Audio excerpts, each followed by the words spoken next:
The concept that humanity is teetering on the edge of a third world war is no longer the domain of the lunatic fringe.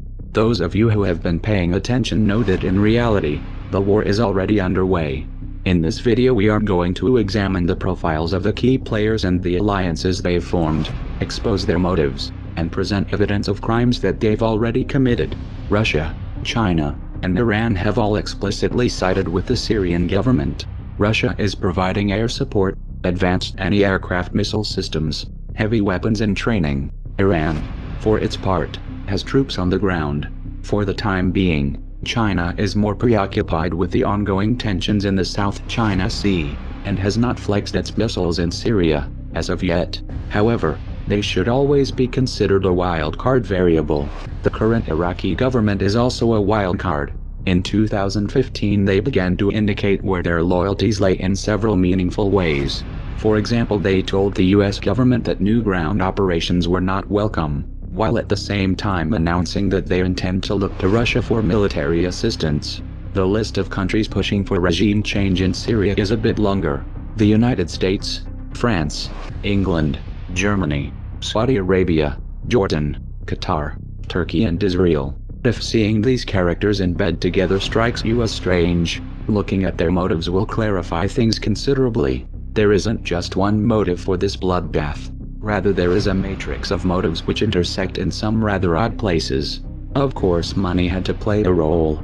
In 2009, Qatar put forth a proposal to build a natural gas pipeline which would have passed through Saudi Arabia, Jordan, Syria, to Turkey and into Europe.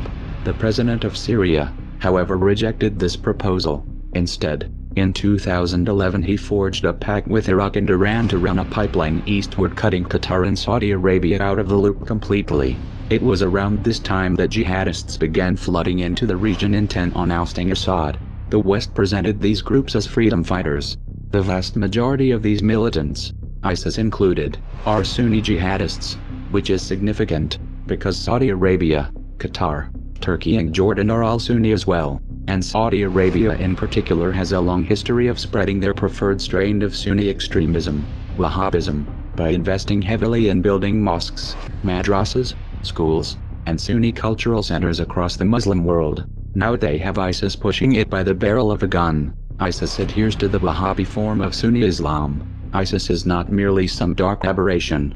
Wahhabism as a philosophy calls for its adherents to take the reins of power by force, and to impose Sharia law. Wahhabism also encourages its followers to persecute Shia Muslims, which they consider apostates.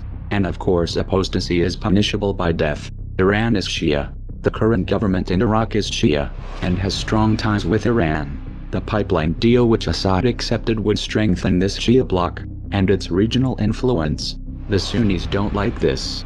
In fact, they've even coined a term to describe it, the Shia crescent. Israel also doesn't like this Shia crescent at all, and they have decided to work with the Sunnis to form a parallel bloc to counterbalance Iran's influence. That's why Israel has launched numerous airstrikes against the Syrian government over the years, and has provided medical care, logistical support and safe passage to known jihadists. In 2013, Israel's ambassador to the US, Michael Oren, told the Jerusalem Post that the initial message about the Syrian issue was that we always wanted Bashar Assad to go. We always preferred the bad guys who were not backed by Iran, compared to the bad guys who were backed by Iran. He said, this was the case. He said, even if the other bad guys were affiliated to Al-Qaeda. Let that sink in for a moment. Now at this point, if you were to ask any of these governments directly where they are arming and funding jihadists in Syria, they would claim that they are only supporting the moderate rebels, specifically the FSA. However, FSA commanders have gone on record to say that they cooperate with, and conduct joint operations with al-Nusra, Al-Qaeda's official branch in Syria, and ISIS and al-Nusra have officially formed alliances. And it is well established that the FSA command has been dominated by Islamic extremists for years. Furthermore, a think tank that was founded by Tony Blair, released a report in 2015 which concluded that it was pointless to attempt to make a distinction between moderate rebels and jihadists, since the majority of these groups share ISIS's core belief system, and would impose Sharia law if they came into power. In this context, The support being given to these groups can only be interpreted as material support for terrorism, which is a crime. Now the US government has been arming, funding and training these extremists both covertly and overtly since 2011. However, this support would have been impossible without the assistance of the regional members of the anti-Assad axis. For years, Jordan has allowed the CIA to run training camps for militant groups and has granted those militants safe passage into Syria. Qatar has also provided training grounds. In 2014, PBS visited one of these training camps and interviewed some of the trainees. One of the fighters told the reporters that they were being trained how to finish off soldiers still alive after an ambush. Finishing off wounded soldiers is a clear violation of the Geneva Conventions. It's a war crime. This is a hallmark of a terrorist organization, not moderate freedom fighters. Turkey has been the primary route for material and personnel headed in and out of jihadist territory for many years. A blatant example of this was 400 tons of weapons that were looted from Gaddafi's armories, shipped to Turkey and then moved into Syria in 2012. At this stage they weren't even trying to hide it, even though it was already clear that jihadists were receiving the lion's share of the weapons.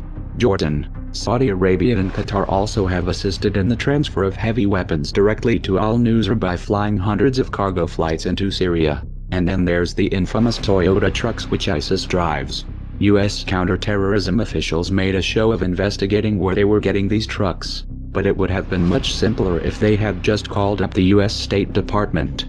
According to the Prive, the US State Department has been supplying Toyota Hiluxes, the exact model being used by ISIS, to the FSA for years. Specific equipment like the Toyota Hiluxes are what we refer to as force enablers for the moderate opposition forces on the ground.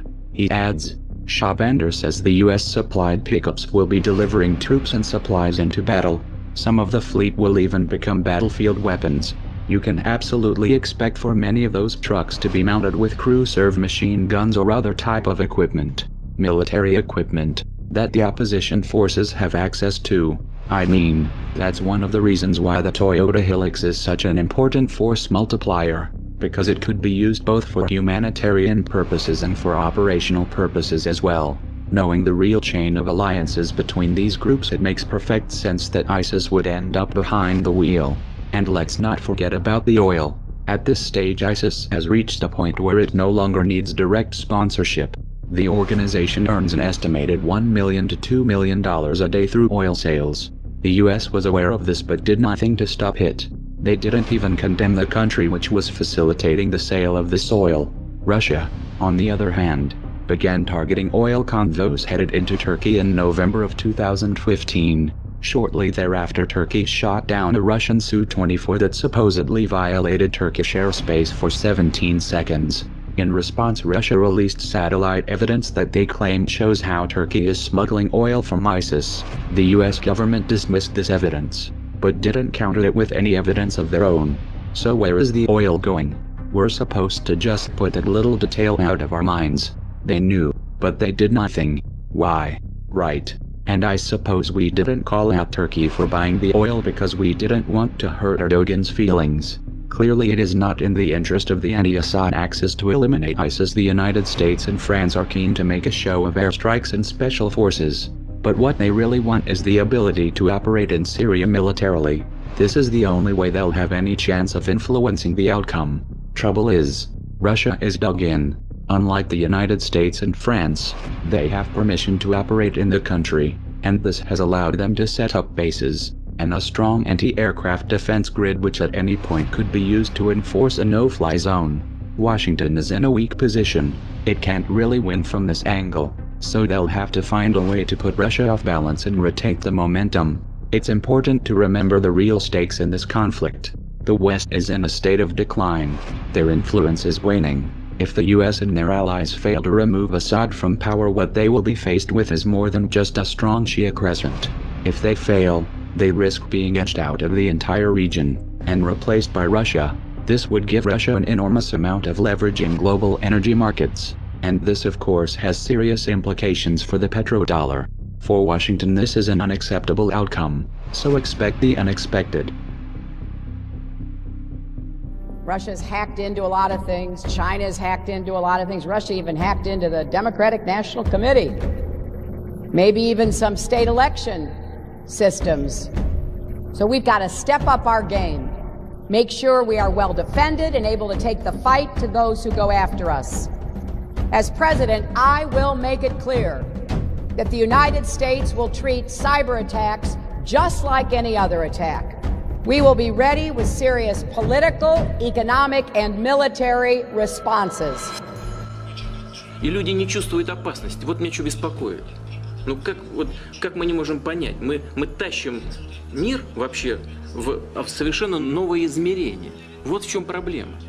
Делают вид, что как будто ничего не происходит. Но я не знаю даже, как достучаться.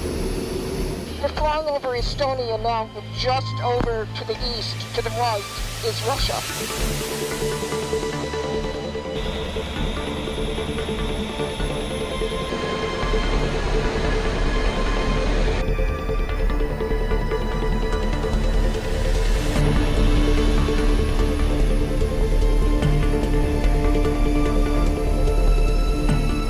We need to be ready. We should not be afraid. Ready for? Ready for opportunistic behavior of Putin's Russia.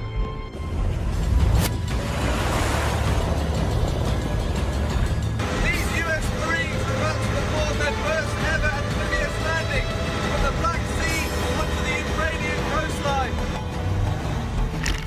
15 amphibious assault vehicles packed with both US and Ukrainian Marines secured a beach south of the port city of Odessa before heading inland as part of the annual multinational naval exercise Sea Breeze.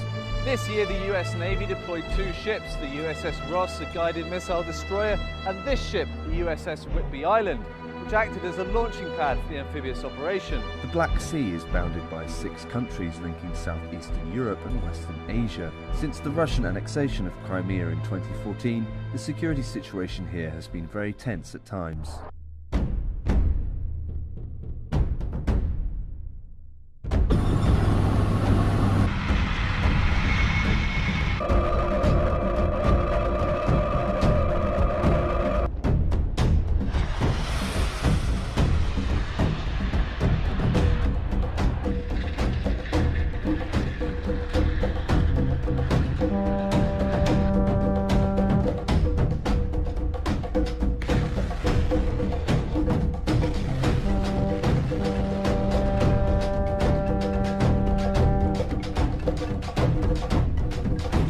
Ukrainian President Petro Poroshenko has instructed all military units near Crimea and in the eastern Donbass region to be at their highest level of combat readiness.